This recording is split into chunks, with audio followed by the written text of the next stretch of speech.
Hello and welcome to all. आज के इस वीडियो में हम अपने टंग के बारे में जानेंगे। हमारी टंग की लंबाई 3 इंच होती है और जो हमारा टंग होता है वो ट्रायंगुलर शेप का होता है। हमारा टंग एक मस्कुलर ऑर्गन होता है और यह जो टंग होता है वह मॉइस्ट पिंक टिश्यू से कवर्ड होता है जिसे हम म्यूकोसा कहते हैं। जैसा कि हम जानते हैं हमारा टंग एक मस्कुलर स्ट्रक्चर है और यह फ्रेन्यूलम से अटैच होता है। फ्रेन्यूलम के कारण ही यह अपनी जगह पर फिक्स रहता है। जब आप अपने टंग को ऊपर फोल्ड करिएगा तो देखिएगा उससे पतली लेयर जैसी स्ट्रक्चर दिखाई देती है जिसे फ्रेन्यूलम कहते हैं। क्या आप हार्ड बोन के बारे में जानते हैं?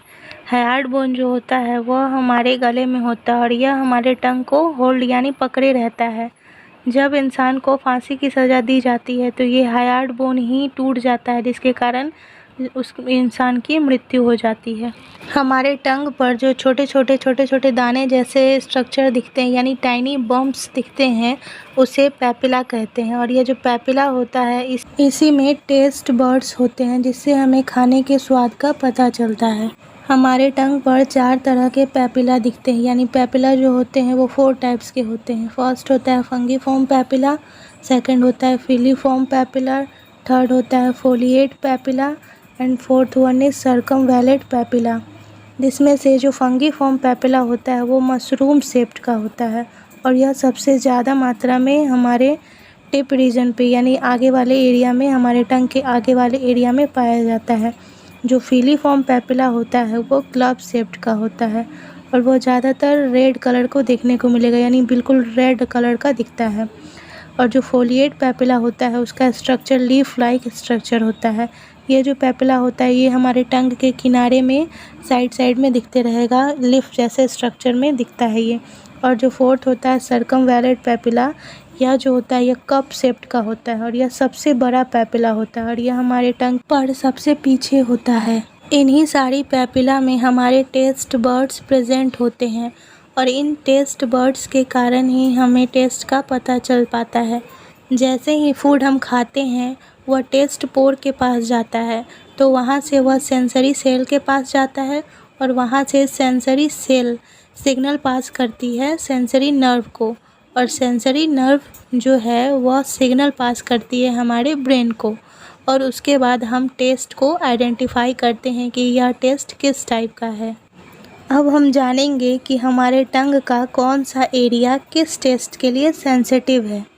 हमारे टंग का जो आगे का एरिया होता है यानी टिप वाला एरिया वह स्वीट टेस्ट के लिए सेंसिटिव होता है। उससे हमें मीठी चीज़ों का, जब भी हम मिठाई खाएंगे या फिर कोई भी मीठी चीज़ खाते हैं तो वो हमें हमारे आगे वाले टंग के एरिया से पता चल जाता है। हमारे टंग पर जो स्वीट टेस्ट का एरिया होता है उसी के जस्ट साइड वाला जो एरिया होता है वह साल्टी टेस्ट के लिए सेंसिटिव होता है यानी उस एरिया से हमें नमकीन चीज़ों को खाने पर उसके स्वाद का पता चल पाता है कि वह चीज़ नमकीन है।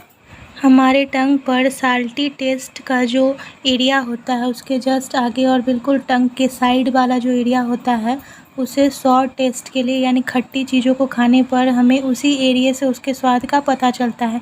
जब भी हम दही खाते हैं या इमली खाएं, नींबू खाएं, विटामिन सी युक्त जो भी चीज़ें खाते हैं वो इसी एरिया से हमें उसके टेस्ट का पता चल पाता है।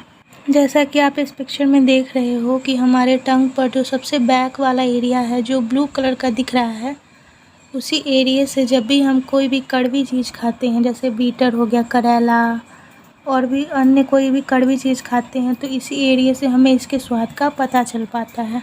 इस तरह हम जो भी खाते हैं उसके टेस्ट का पता हमारा टंग लगा लेता है, इसलिए हमारे टंग को सेंस ऑर्गन्स भी कहा जाता है। हमारे 5 ज्ञानेंद्रियों में हमारा जो एक ज्ञानेंद्रिय है वो है हमारा टंग। टंग जो है वो हमारे माउथ में पाए जाने वाले सलाइवा यानी जो लार होते हैं उसके साथ मिलकर फूड को मिक्स करने में भी हेल्प करता है। यह फूड के टेक्सचर को पता करता है कि हमारे फूड का टेक्सचर कैसा है, वो सॉफ्ट है या हार्ड है और फिर उसे सलाइवा के साथ मिलकर निगलने में मदद करता है। टंग यानी जीभ जो है वो हमें बोलने में भी मदद करता है। आप देखते होंगे जिस बच्चे का जीभ सटा होता है या वो जीभ कटा हुआ जन्म लेता है तो वो अच्छे से बोल नहीं पाता है। ठीक है, तो आज के लिए बस इतना ही। मिलते हैं फिर किसी नए वीडियो के साथ। Thank you.